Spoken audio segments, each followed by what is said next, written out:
Charming morning viewers, and welcome to your favorite morning show, the Now Streaming, coming to you live from Advent Cable Network Nigeria.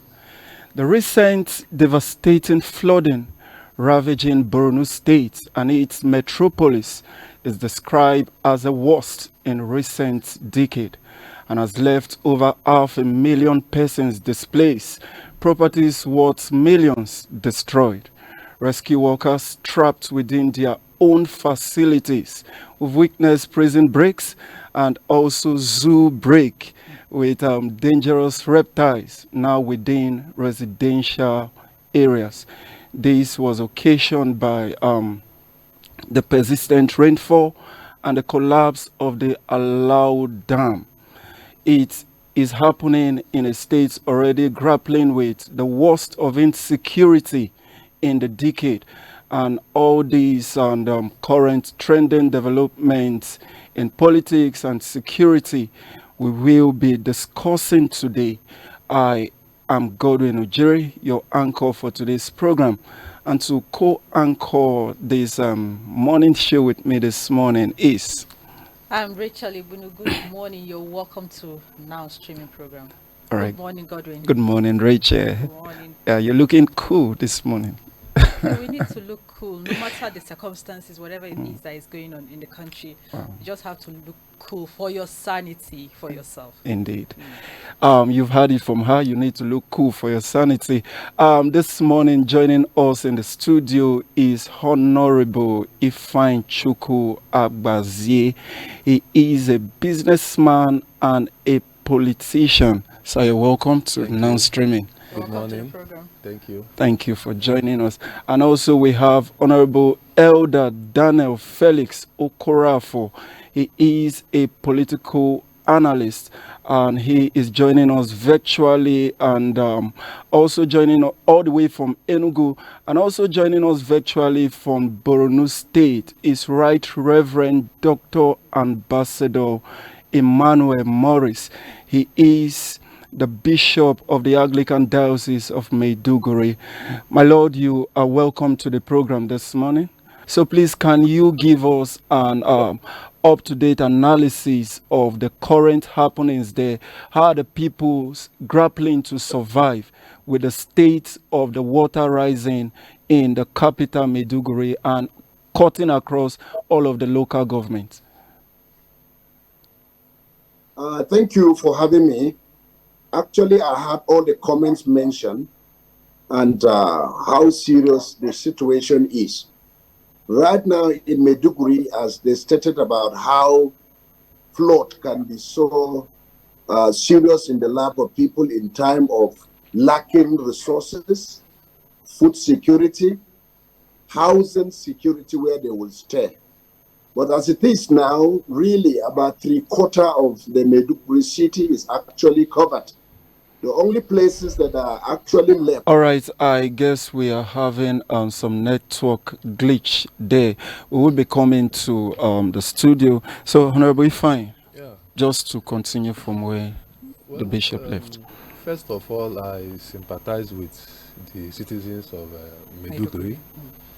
And then secondly, the government should do something very fast to rescue the victims of the flood. And another question is this: what made the dam to collapse? We should be asking ourselves these questions to avoid future occurrences. Was it blown up by the terrorists? Or was there no preventive maintenance? You get the point. And again, the map of Maiduguri or the structure, I believe, the government approve lands that are meant for drainages. All these things should be looked into to avoid future occurrences, because this thing is very bad. I saw it. It's very, very bad. So the government should wake up. All right, you said or you've called the attention of the government to look at possibilities of avoiding future occurrence. We had issues with the Cameroon Dam, and this advice that a buffer dam be created to accommodate this large mass of water. And here we are, another raining season. We are having the Allow Dam collapsing right there in Maiduguri. And Godwin, I'm sure this thing didn't just happen overnight. Definitely. Yeah. Definitely, there must be signs Good. that something is wrong with this dam and something needs to be done fast and urgently. This should have been done before the rains comes up, and this happened now. What can be done? That is my question. In the midst of this, we hear 70% of Maiduguri is submerged as it is with the rain. You're talking about moving them to IDP. Where are the IDP camps as it stands now? Doing a fire brigade approach. Approach is very bad, and I would like to blame the people who are managing the dam. They are responsible for this. Because who will you blame? Is it not them? Because they are the ones monitoring this dam. So what did they do? Nothing. And they allowed it to happen, putting people's lives into serious risk. It's very bad. All right. Sit up. Thank you so much. I think on the screen there, it's the high water level showing. Can you look at the and current? Very heavy, very massive. You can see, wow. Very massive. Wow. It's just one other thing is in my same Maiduguri, they're trying to curb insecurity in the states, and this is coming up again. We hear a prison break, the walls of the prison collapsing, and about 200 inmates, including Boko Haram terrorists, escaping from the prison. We hear of a zoo also, wild animals escaping the zoo. How are these people going to cope? Like, where to even stay? Trying to even secure their families' life and security of the land, the feeding. This is about 125,000 hectares of land already affected so far. So how are they going to cope in Maiduguri? It's just it's pathetic. Indeed, it is pathetic. It's an emergency situation. The federal government should come in, should act fast. If not, we'll be seeing a lot of negative things happening in Maiduguri. So the federal government should act fast. It's really bad.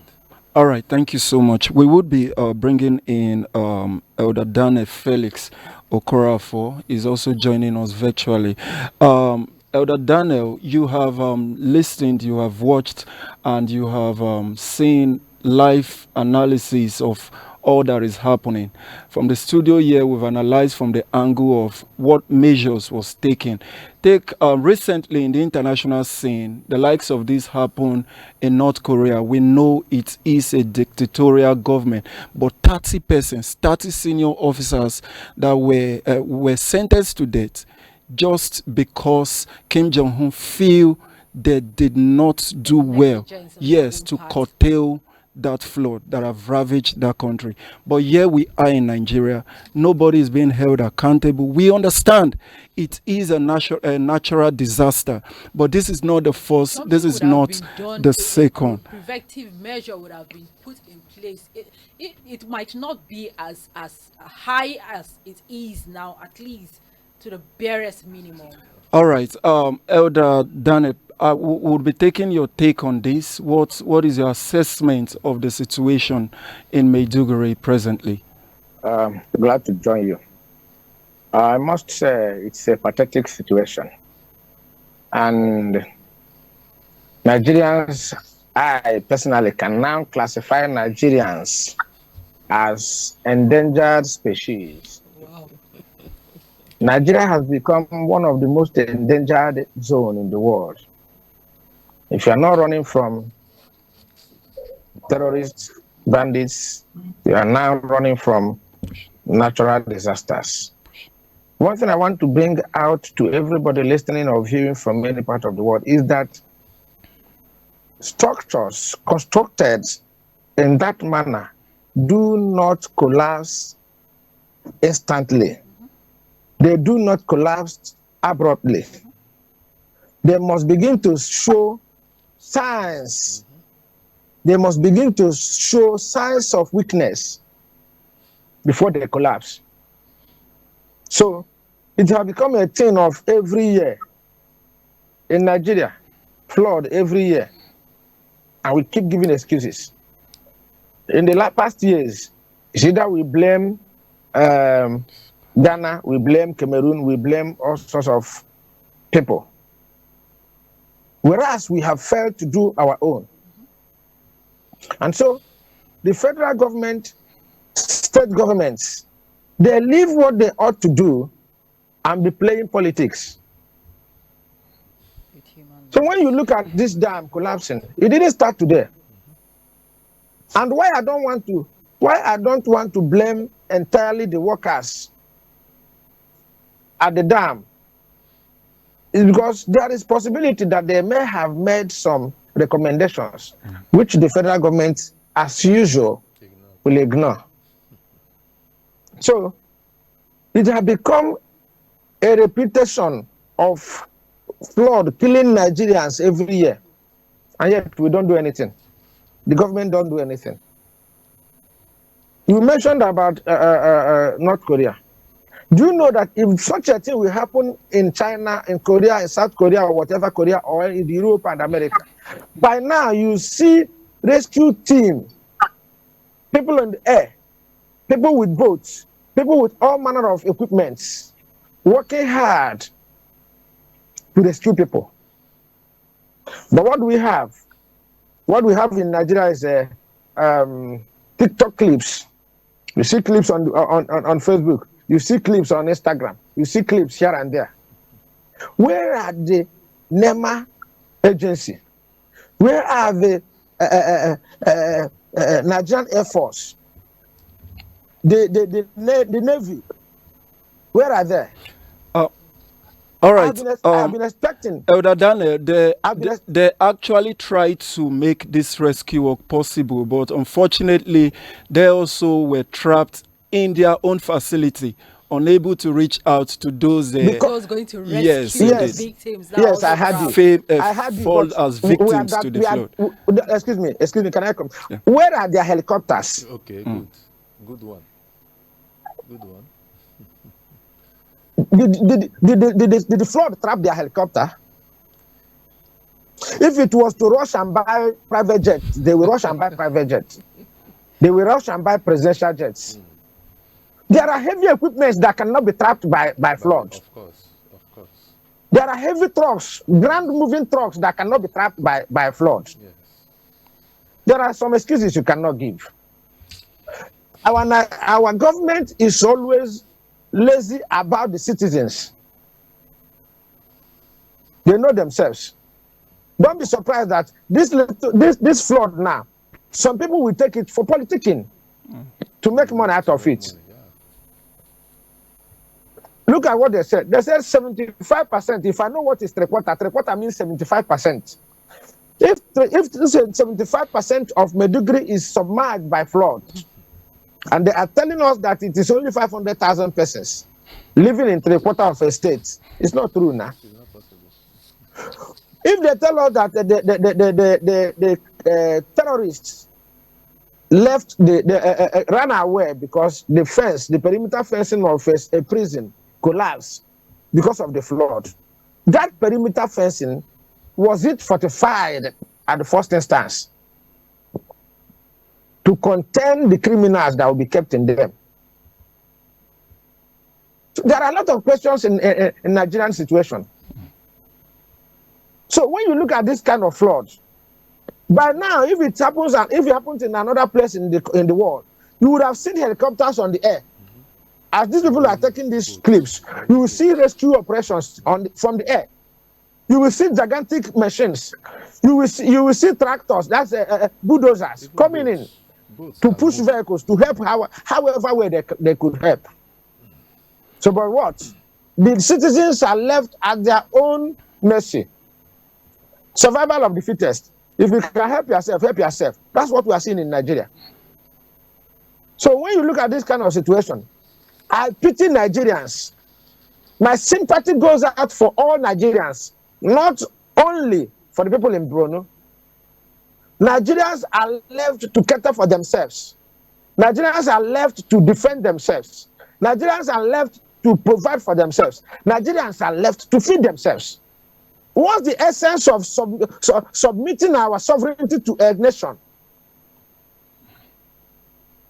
When we agree to be a nation, we submit our sovereignties, individual sovereignties, to a nation to make a nation, to make up a nation. And yet, this nation, this government, is not taking care of us. So, when I say my sympathy goes out for all Nigerians, I mean it. All right. Because we all are endangered in the hands of this government. Thank you so much, Honorable Elder Daniel Felix. That was quite deep and insightful there. So many questions to that begs for answers there. But we would be taking the situation reports all the way from Maiduguri from His Lordship, Right Reverend Ambassador Emmanuel Morris. My Lord, due to the glitch of network, you were caught in the first place. So please, can you once more give us up-to-date analysis of what is happening there and how it is affecting the livelihood of people and especially the church in Maiduguri? Sorry you lost me because of the network. And the flood also contributed to some network facilities that are affected. Really, as we all mentioned, there is a serious problem on ground. I particularly talking to you, I'm a victim. The Bishop's Court is inside the water by flood. I have to escape narrowly with my entire family. But that is to say just about one family. But there are a lot of millions of these families that are actually trapped and stranded like me. So it is a problem, really. We now have problem of accommodation. Some people don't have accommodation any longer. And the main market in Maiduguri city, which is called Monday Market, about 10,000 people, you can see them in that market at a particular point in time. That market is completely flooded. The general hospital that accommodated a lot of patients is also flooded. Then we are talking about transportation within the city and also outside the city. So definitely there are serious problems of lack of accommodation, problem of the medical facilities, as we say, general hospital that accommodated more patients is now being affected. And some other places, like places of worship, mosques, and churches are also affected. These are public places. Even the state secretariat itself, nobody can enter there, which means activities of governance are stopped completely because of this flood. All right, my Lord, what measures so far have been taken to curtail all of this? Actually, the government will have a lot of explanation to this. Whatever they are doing, we will see it coming. But now I'm just telling you about the predicament that the people found themselves into. But we believe that the government, both national government and the state government, with some other kind of volunteers. All right, I think we are actually still having glitches in network, and it just gave us reason why. I believe some of the transmission marks are down due to this high current of water. So coming back to the studio, Honorable Ifeanyi Chukwu, so much have been said. You've had on-the-spot analysis from the bishop as to the current happenings in Maiduguri. But we're looking before we cut into them, the state of insecurity in that state before now, and having the prisoners, not just ordinary prisoners. We're talking about Boko Haram now within the society. How do we tackle all of this? How much more reptiles, crocodiles, snakes, and a whole lot? First, I will also blame NEMA, that's National Emergency Management Agency, right? Where are their equipments? that the government have been buying for them. They are doing their budgets, and they are being the budget is being passed. So what are they doing with the money?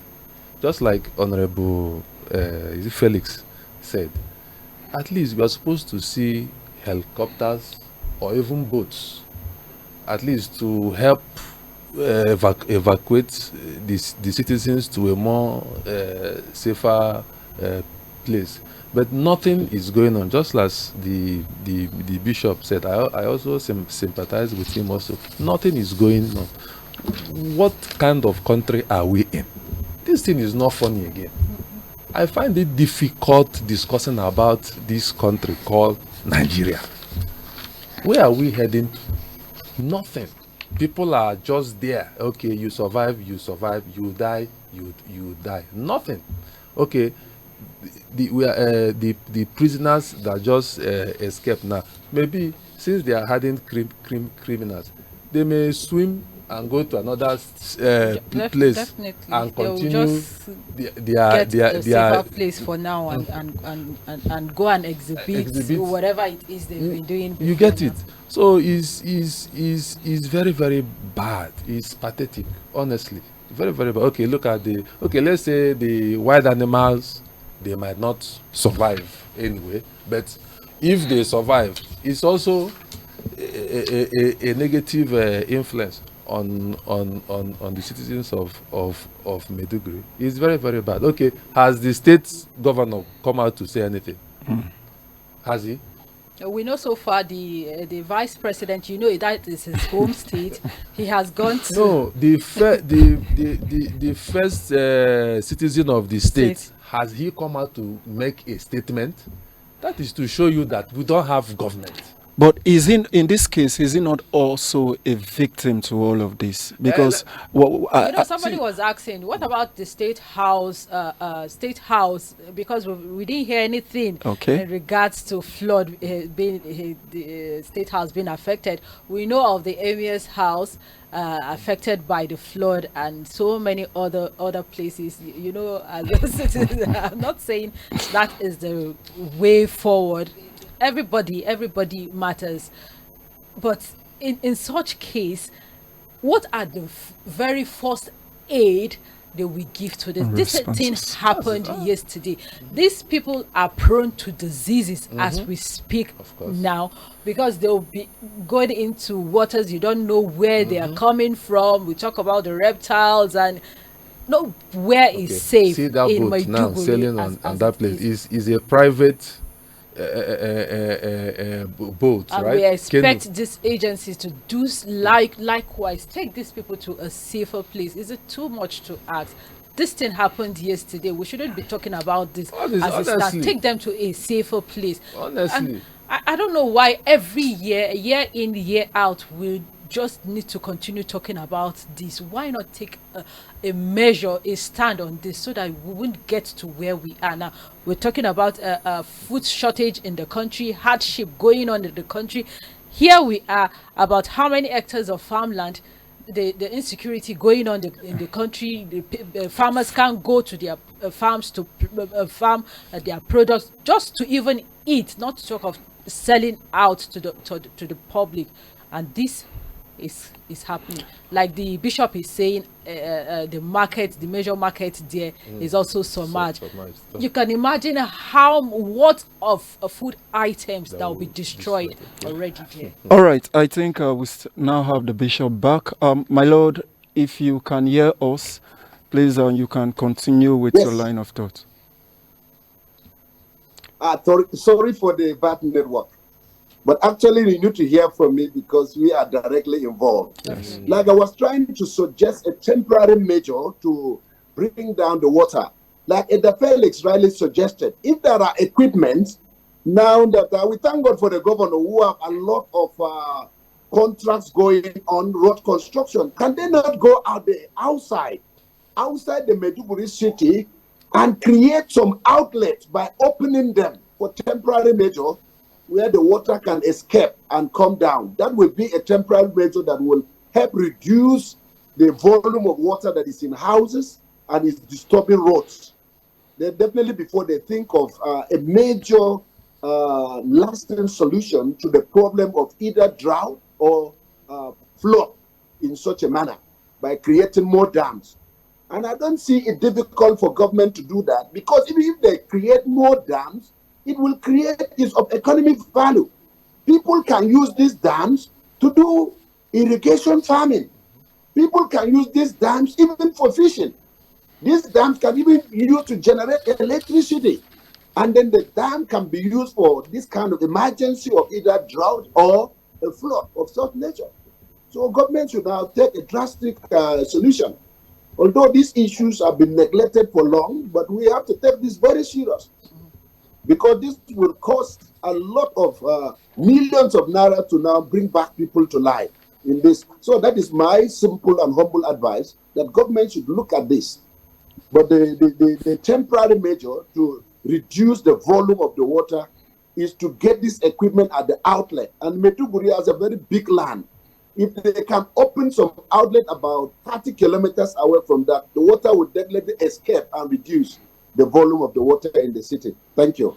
Okay, my lord, I just have this question for you. This happened in the early hours of Tuesday, yesterday. So far, has there been any aid coming to the people of Maiduguri and the church as a whole as it stands now? Because these people are prone to so many things. We hear of the zoos being the prisons, the prisoners escaping the prison and stuff like that. Are these people safe where they are? Has any aid been given to them so far? Yeah, thank you very much for such a very beautiful question. Actually, like Elder Felix said, even people who want to assist are also not with the opportunity. They cannot get to where the people are. That is the unfortunate situation, because everywhere is trapped. They cannot get to. So we believe they have some aid for us coming, which we believe it will come. But for now, they don't have the kind of what it takes for them to get to us. So people are just stranded. So people will run just for escape wherever they are. But let us see, as the water is coming down, if they can just come and assist. But to answer your question directly, we don't see the people coming to us, and also they will endanger their lives to even go.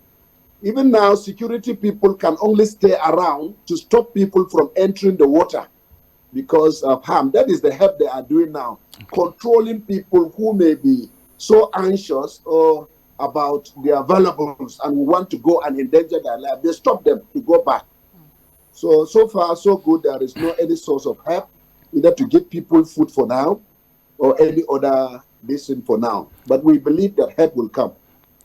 All right, my lord, as a bishop of Maiduguri, I believe you must have been getting a whole lot of feedback from your priests as regards the welfare of the parishioners and also them themselves and their family.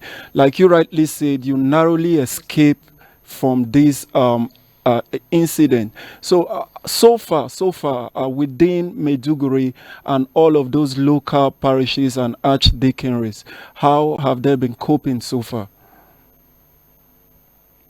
Yeah, we've gotten reports like in St. John's, where we have a lot of clergy in that place, in the cathedral also, and other places. The priests that were, when our 34 churches were burned down, all of them are either in St. John's or in Holy Trinity. So there are a lot of families there, including some members, who are taking it. So they have problem of actually food, because when the flood started, everybody just ran for his or her dear life. So they could not carry anything. Then where they are, they run to some other churches like ACP, Anglican Church on the Pentecost, where they sleep. All right, I think we are still having a whole lot of network issues, and we know why all of this is coming. So we'll be going very quickly to Elder Felix. Sorry, before you go to Elder Felix, I have this comment from one of our viewers from Lagos, from Tony. He said, flood submerges 70% of Maiduguri. That is a question he's asking. Unbelievable. How prepared are we for natural and man-made disasters? like the bishop rightly said, you hear of insecurity before, now churches being burnt, and this is happening again. Said, my heartfelt condolences to the families of the victims and the state government. May the Lord have mercy. Amen. Amen. All right. Thank you so much. So much to take in there. Elder Felix, coming to you now. A whole lot of issues have been raised. You've had on the spot assessment of the issue from the bishop in Maiduguri presently. And we're also having state warning given to about 12 states of this impending flooding, including FCT that we are in. So the question here is, with all of these things, what can be done to avert it? What can be done? Because if you check very recently, the likes of Cameroon have not yet opened their own dam. What if they do? What will be the fate of the ordinary Nigerians? Elder Felix, are you still there with us? Yes, I'm with you. That's very important issues you raised there. You know, in Nigeria, we use round pegs in square holes. And when the die is cast, they will be found wanting. So, like I said before, every year we have warnings concerning these floods. Just like you rightly mentioned, 12 states are on the watch list. Probably nothing will be done. You know, my best way of staying happy, a little happy in Nigeria now, is to expect nothing. Probably nothing will be done. That is serious. And when you see Nigerians running to church, you say they're always going to church, they're always going to church. We have no hope in our government. We have no hope in the ones we can see. And then we run to the one we cannot see. We now run to the one we have hope in. We now run to the ones we trust in. That's why you see Nigerians, most Nigerians go to church, most Nigerians pray earnestly. Looking at the government from their antecedents, not just Tinubu or Buhari, from the past governments, warnings will be given, and yet nothing will be done. So what my advice to the people in the states that are affected by that warning, and even those who are not even mentioned, because I do not even trust the exactitude of those warnings. So even though that we are not warned, everybody should get ready to run. In Nigeria, you defend your life with your own strength and blood. But in other places, technologies are put in place. Let me shock you. Do you know that the wall of Jericho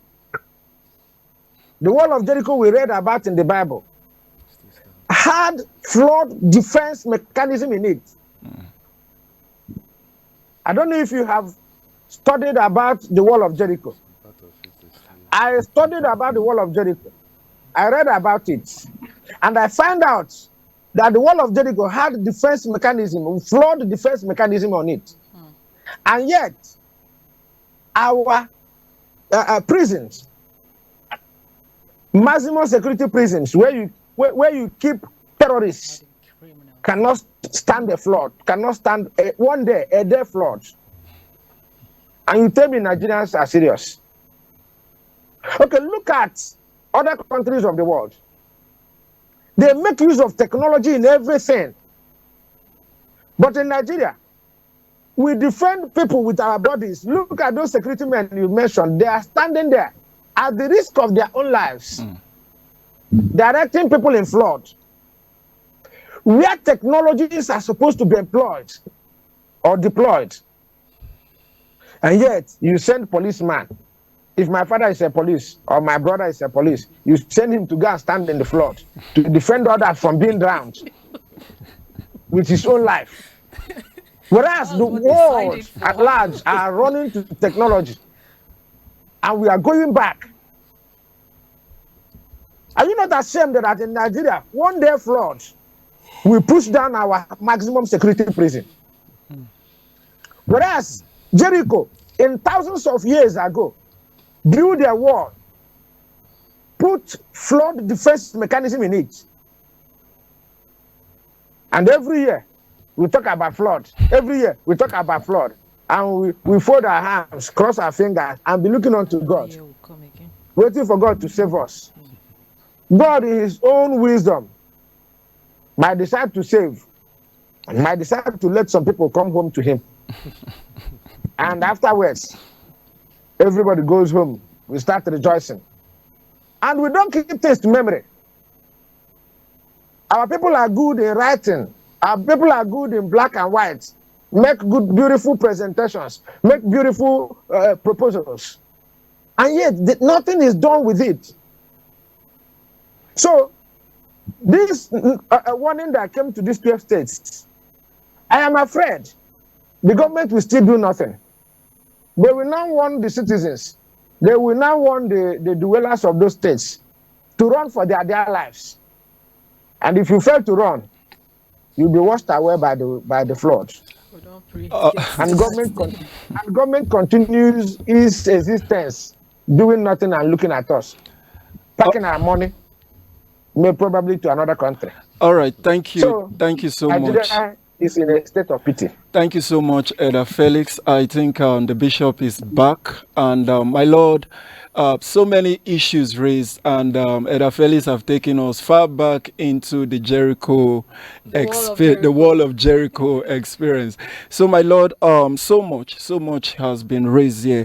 And we're looking at the wall of the prison that have led to the escape of so many hardened Boko Haram criminals in a state already being ravaged by incessant insecurity issues. So what are your take? What would be your advice to the government at this point in time in Maiduguri? Thank you very much for that wonderful question. Actually, as Elder Felix said, the prison foundation is supposed to be very solid. Even on a very soft ground such as Maiduguri, they need to build them with either stones or cast them with some iron to a certain level very high, even before they cut. And also to put the security in that place a standard one. Yes, if government can put some prisoners there, it's because they don't want to kill them. Maybe because of some form of restoration to shalom or some rehabilitation. But they are exposed. You know, when you are discussing that, even thinking, for that flood to have taken that prison, the prisoners, are they safe? They might have been washed away. So even their life is at risk. Can they account for the prisoners that they are alive and they run away?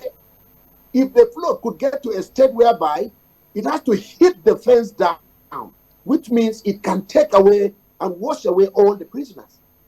So definitely it's a negative of it. What they want to achieve, now they've lost it. You don't want to kill these people for some reasons, for rehabilitation or whatsoever reason. Now they are washed away. Either some will escape or some will die. So this is a kind of thing that it is a strong measure. We should take this thing seriously. As Elder Felix has really said, you should take this thing seriously. You should take matters and issues of human security, of food security, of economy security, very, very serious. When we do that, we will be seeing ourselves being safe when there are emergencies. So definitely my own advice is for us to look at the nature of whatever we do. Now, even as I have given advice about some 4 or some 12 other states that they want them, let those states start doing something. And I'm not only advising that only a particular state or 12 states will do that. Let every state, let them create a kind of dam where waters can enter. Because let me give you an example. For instance, if in Jos having to make a dam and Bauchi did not make a dam, All right, I think we will get back to my Lord Bishop there. We will be coming to the studio. A whole lot of issues have been raised, so many answers and solutions have been given. So I believe you still have a few take on this. I've said it all. Honorable Felix has said it all. Our able bishop has also said it all. We can't continue to be talking. We need to bring in action into what we have been saying. We have been saying this thing now. It's not. We did not started saying this thing now. We have been talking. What are they doing? Nothing. All right, I think we'll be looking at hardship now. This flooding has further carried a whole lot of Nigerian citizens into unbearable situation. Hardship would be, let's say, a mere feat to qualify what people are presently facing. We have the likes of electricity hike, social insecurity, industry that has crippled almost every segment, every sector of our country. This is where we are. We have one of a bandit clearly finding everybody that must go to farm. So, sir, what is your take on the level of insecurity we are presently experiencing in Nigeria? Well, it's quite unfortunate. The level of insecurity in Nigeria now is very high, everywhere. Even FCT that usually used to be a no-go area for these bandits, kidnappers, and their likes. Now they are now in FCT. That is to show you that the insecurity in Nigeria has really gone out of hands. In my place, a man, just last month, someone was kidnapped. Asokoro, Daguzape side. Someone was kidnapped. And they eventually killed the man. There are insecurities everywhere. You can imagine a kidnap case in Guzape, Asokoro, near Asokoro now. What are we talking about? Now, in the ordinary places, is now, how will I put it, is a free thing for them. Somebody was killed in a village in Buhari last week. One man, what was his name again? The insecurity is too much. And we have security agencies. What are they even doing? What are they doing? And they are recruiting. Now they say 10,000 from the newspaper headline that you read. They say we have 10,000 new recruits for deployment that is coming February 2025. Last year, was it last upper year, they injected about, is it 12,000 personnel, and nothing has been done. Now this is another what? 10,000. What is going on? What is going on? And these people we talk about, the terrorists, they go on with sophisticated gadgets. Sophisticated weapons. Year in, year and year out, we keep on pumping into to fight and to curb this insecurity thing. And we still, I don't know, because whatever we hear from the security officials, they come out, they tell us they are really fighting this thing, but are we really seeing it playing out as it stands? Let me tell you the real truth, and that is the truth. Nigerian security system has been compromised. I keep on asking this. Why compromise this? This is human life we're talking about. I think even A-level economists always made emphasis to wartime economies, that where people reap from the suffering of others. We've gotten to that part in this country, where so insecurity is allowed to increase, so that so many persons will trade in it, and this is where we've gotten to in this nation.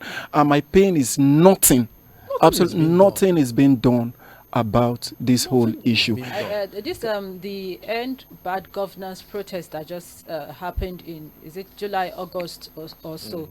We hear of blocking about how many of the protesters' accounts details how do you get to do these things? You can trace all these people, and you still can't trace these criminals that are killing innocent souls. Like, when I think about all this happening, and like I always say, this is human lives we're playing with. Some of the government policies are also causing the increase of this criminality in Nigeria. You know, there are some people are not working again due to some government policies. So in order, I'm not saying it's a good thing, no. So in order to make some money, they go into these things, and these things are readily available. So the system, the Nigerian system, in fact, I don't know how to put this thing again. It needs to be changed. The people in the previous people in government are not supposed to be there. The present people in government are not even supposed to be there. How do we change? How do we talk of changing? Because every year, same people, same individuals coming in, even those porting from the PDP to the APC to the PDP are the same caliber of people. How do we make this change happen? We see what happened the last election last year. So many people came out. They needed this change, came out to vote out bad governance, and at the end of the day, what played out? So how do we bring this change? The only way we can bring this change to Nigeria is this. Sorry to say this, two ways. Is either the military takes over, or two, the people will revolt. All right. You get the point. So if the people, like the protest that they did last, people were afraid. People did not even come out. Assuming people came out very well, the people will subdue those security. How many people will you kill? But everybody is afraid. So when we go into the streets, we stand there, we make demands. We have seen this work in other countries. If we can replicate such thing in Nigeria, this nonsense will stop. And those that came out for the protest, we still have some people in the some protesters in the prison as it stands now. Definitely being charged for treason. For treason, yes. for demanding for your own right. The truth of the matter is that you see that protest, 20% of Nigerians did not even come out in that protest. Yeah, that's true. Okay, let even 60% of Nigerians be in the streets. What do you think will happen? The government will have to sit and do the. All right, Honorable, if I please just hold your thoughts while we bring in back our bishop from Maiduguri. My lord, you were speaking on insecurity before the usual network glitch cuts you off again. And right in the studio, we are also looking at these insecurity issues. The recent year is the military fuming up that bandits in the state like Zamfara is demanding a whooping sum of 30 million naira from farmers, and given the prison break in your axis Maiduguri, don't you think all of these things are issues that need urgent attention, my lord? Sorry for the bad network issue. But to really answer that directly, let me be very frank with you as a bishop. Recently, I've been promoted to be a professor. So I make a lot of research as ambassador for peace concerning how people can live peacefully and people can live and gain things as they live under God. But let us be very frank. The issue is not about the military. The truth is that the military have what it takes to end any form of insecurity in Nigeria in 1 month. But what we are asking is the true political willpower that they will support them. I'm just telling you, if the government of the day will 100% support this military and then tell them we want this thing to end up genuinely without political statement in the outside and some other things in the inside, they will end the insecurity. These are military that they've gone to many places. I witnessed them when I was in the military. We went for economic. We succeeded in Sierra Leone, in Liberia, African Union in Sudan. I went there twice, a United Nations operation, and they were successful. How can they not do the same in their own country as they've done it in other places? So the truth is that let there be a political willpower genuinely to end insurgency and terrorism in Nigeria, and it will be done. Sometimes it looks very funny that there are kidnappings all over in Kaduna State, where is the home of the military people. So how can you reconcile that? So there are some questions that really they've not given us the answers in the open. So it is the willpower. So if they can end up, they can come up with issues like that, serious, genuine programs of ending insecurity and of in any or insurgency, they will end it up immediately. So it's for the government to speak and for the government to act genuinely. All right. Thank you. Thank you so much, my Lord, for that very insightful analysis. And I would want to say a very big congratulations to you on your conferment of professorship. Congratulations, my Lord. So, Elder Felix, I would be coming to you now. You heard what the bishop said. He was part of ECOMOG and all of those peacekeeping mission across the borders of Nigeria. And he recorded that Nigerian army recorded whooping victory against all other external aggression and all sorts of insurrection in other countries. And yet he is saying that we can do far much better. But here we are still grappling with this insecurity issue. Bandits demanding 30 million naira for our farmers to go to farm. So what is your take on this? Thank you very much once again. I want to appreciate the bishop. It's not easy to combine things. Having been a soldier, a pastor, and a professor, you must be a super being. Thank you for that comment.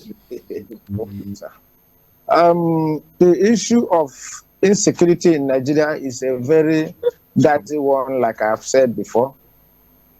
But let me state this categorically, not being afraid that you are a soldier. The fact that Nigeria is made up of people who do not have one goal as a people remains one of our major problems. You come to the north, they don't believe they are the same people with the Southeasterners. The Southeasterners do not believe we are the same people with the Northerners. The Southwestern people do not believe we are the same people with them. And so when it is happening in the East, the people in the North are rejoicing. When it is happening in the West, the people in the East are rejoicing. And so it continues. When an Easterner is the cause of the problem we are having in Nigeria, every other part of Nigeria, we want him killed. The Southeasterners, irrespective of the pence they are getting from the person's trouble, we want to support this same bad person. The same thing to the Northerners.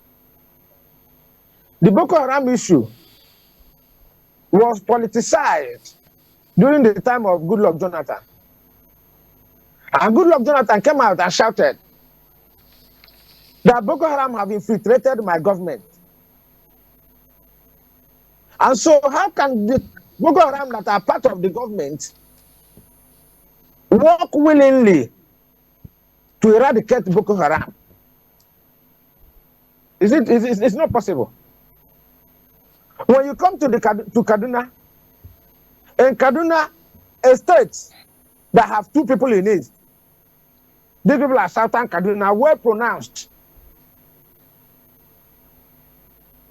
These people are Northern Kaduna. And when it happens to the Southern Kaduna, the governor will be reluctant.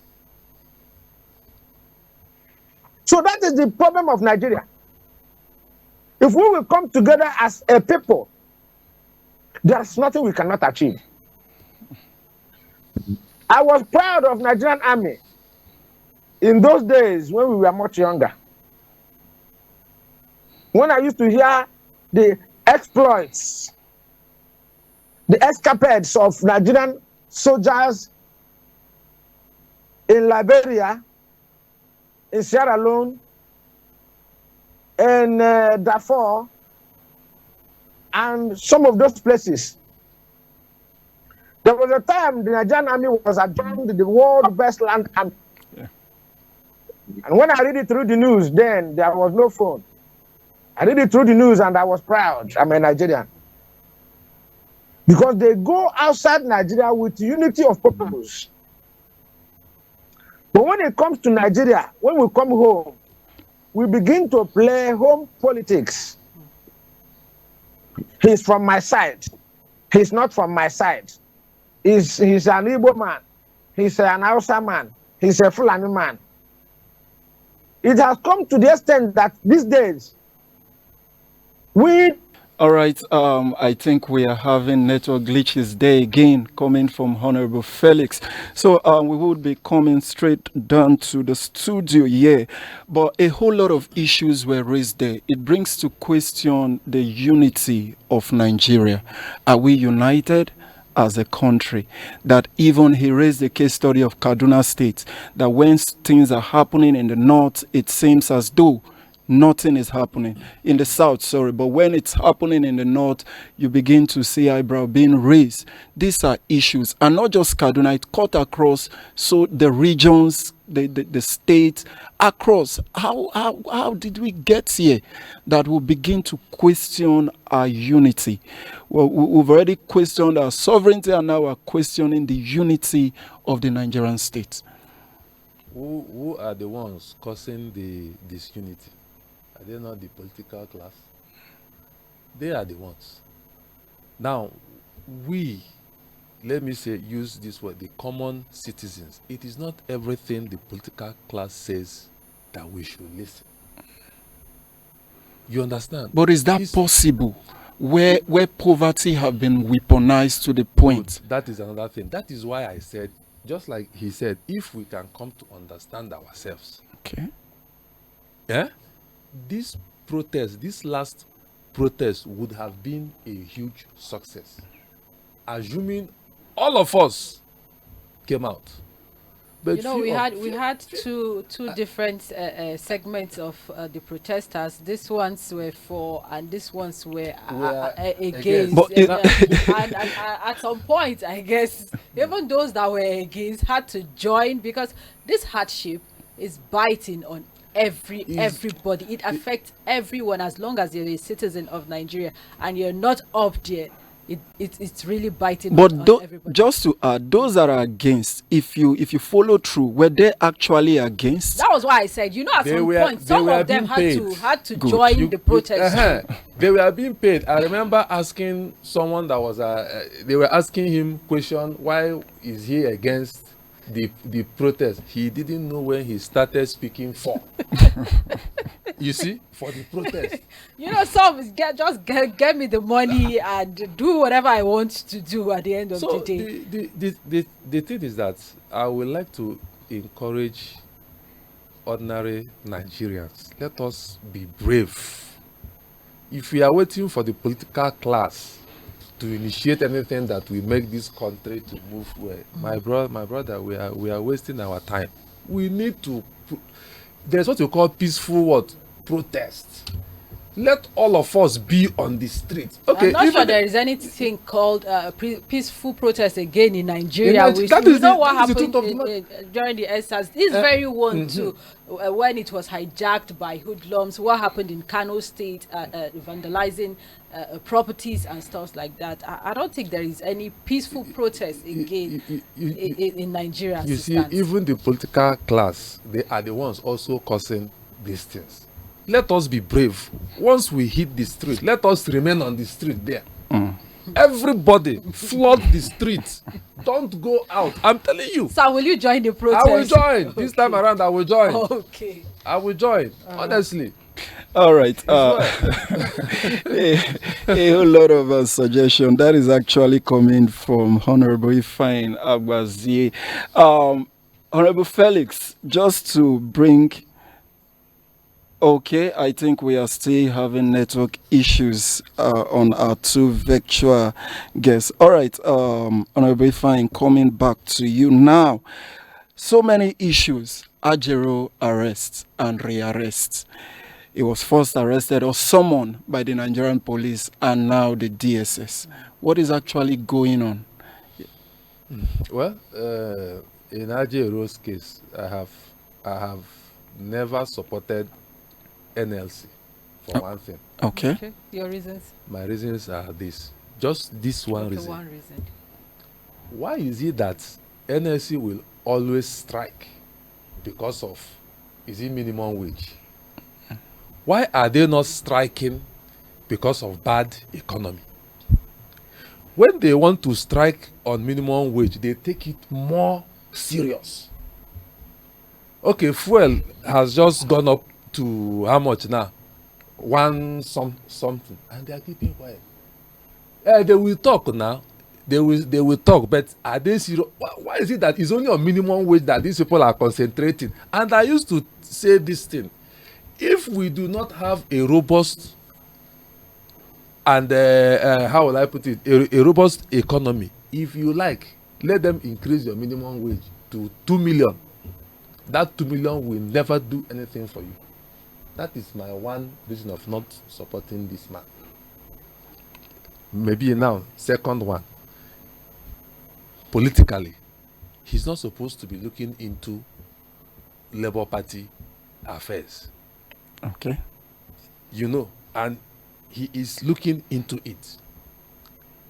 Now, coming to this thing now, do you know that NLC, you see, they can fight for us.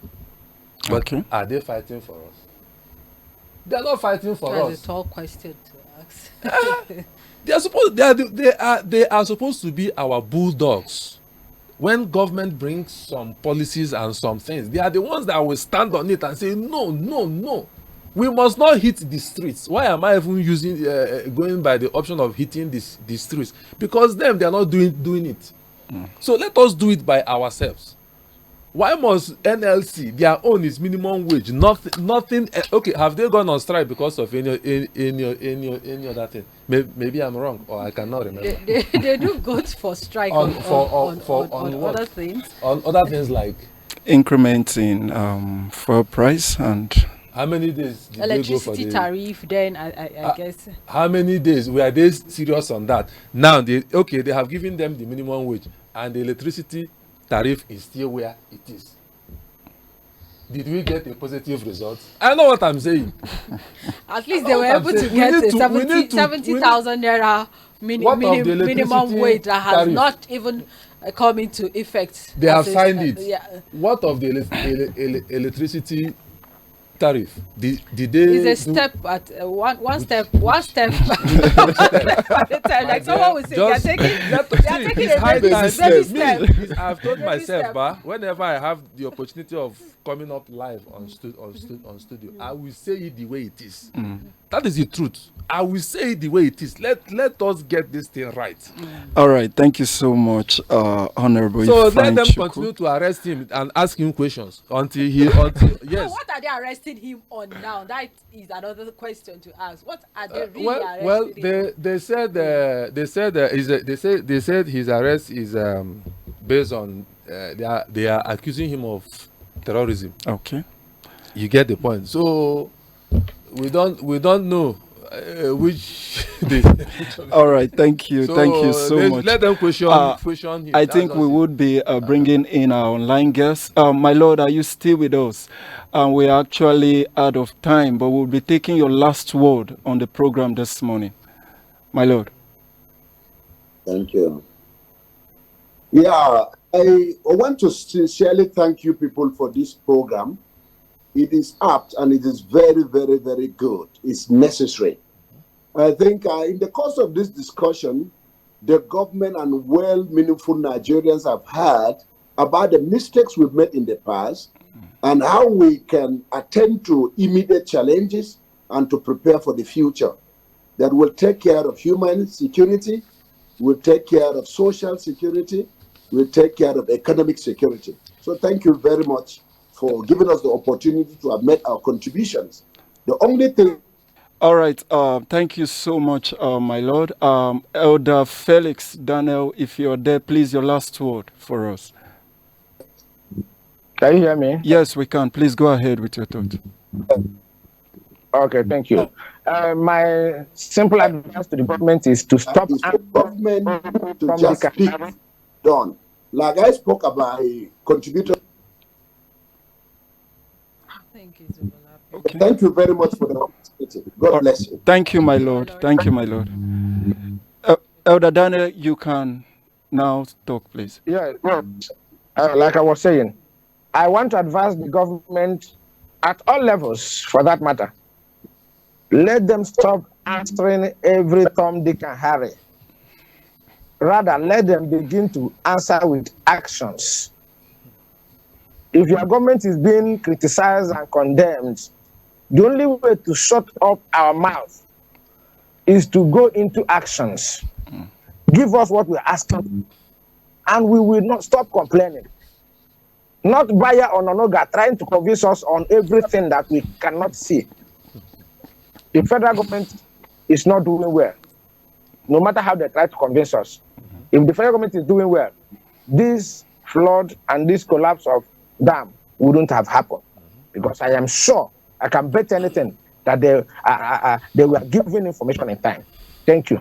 All right. Thank you so much, Honorable Elder Daniel Felix Okorafor, a political analyst, and also my Lord Bishop, the Right Reverend Dr. Ambassador, the Right Reverend Professor Ambassador Emmanuel Morris, the Lord Bishop of the Anglican Diocese of Maiduguri. It has been an interesting time with you on the show this morning. Thank you so much for making the sacrifice to be with us despite the glitches in the network. And right here in the studio, we have Honorable Ifeanyi Chukwu Agbazie. Thank you so much for making our time to be here this morning. It has been an insightful and interesting analysis discussing with you, and to my co-anchor. Your last word on the show. Thank you so much, Godwin. We can't exhaust whatever it is we have to say. Our heart goes to the people of Maiduguri, and for those who lost their life in the course of this flood, our condolences to the families, and to the government of the day. We urge them to do something and real fast, because these people are not finding it easy. They need food, they need medical supplies, they need where to put their heads on. Please, something should be done, and urgently, and we don't want such to ever occur again. A proactive step should be taken very soon before another rain comes up again. Thank you for being a part of the show till we come again your way tomorrow. Yes, sure. All right, thank you, viewers. That is a much we can take on today's show, and we would be drawing the curtain from here. Remember, you can get more of our programs via various social media platforms, and also by staying tuned to this station. So we'll come your way again tomorrow with other interesting topic. Same time, same station. I am Godin Ujiri, and it is bye from us.